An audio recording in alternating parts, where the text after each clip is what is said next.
his siblings. That's what they want. They want reform with these charges. Now, before I bring Attorney Tony Ramanucci up to give some remarks before we bring the family, we want to underscore just two more points.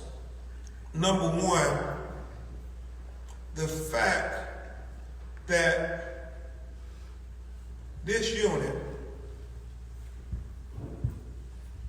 had engaged in this type of brutality before.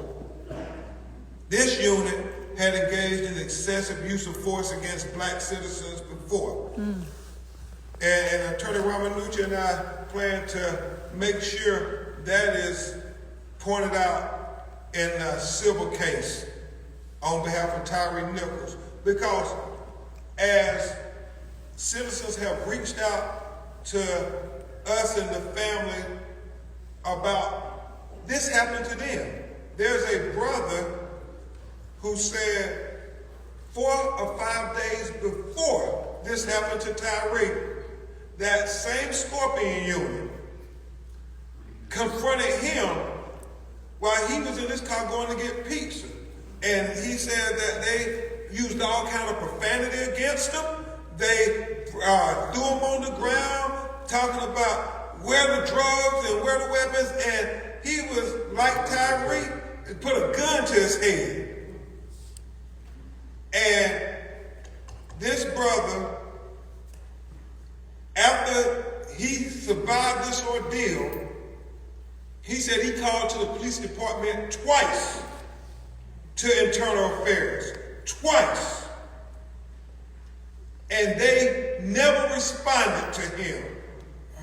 If they would have responded to him, we might not be here today. And so that's why we plan on making sure any citizen in Memphis who had to face the brutality of this Scorpion organized crime unit, I guess as they're distinguished, will come forward. We had an older gentleman, right, Mr. Reed, 66 years old, saying he was confronted by this unit and he was brutalized. And he had pictures of his injuries. And so it was foreseeable.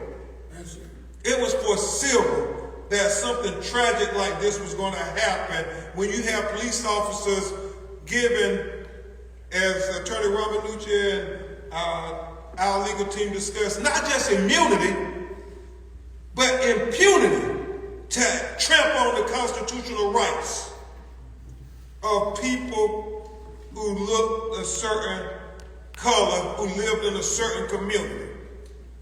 And so we believe that this was a pattern in practice. And Tyre is dead because that pattern in practice went unchecked by the people who were supposed to check that. And I think we're so thankful to Chief Davis. Now, her leadership through this ordeal should be applauded as an example for other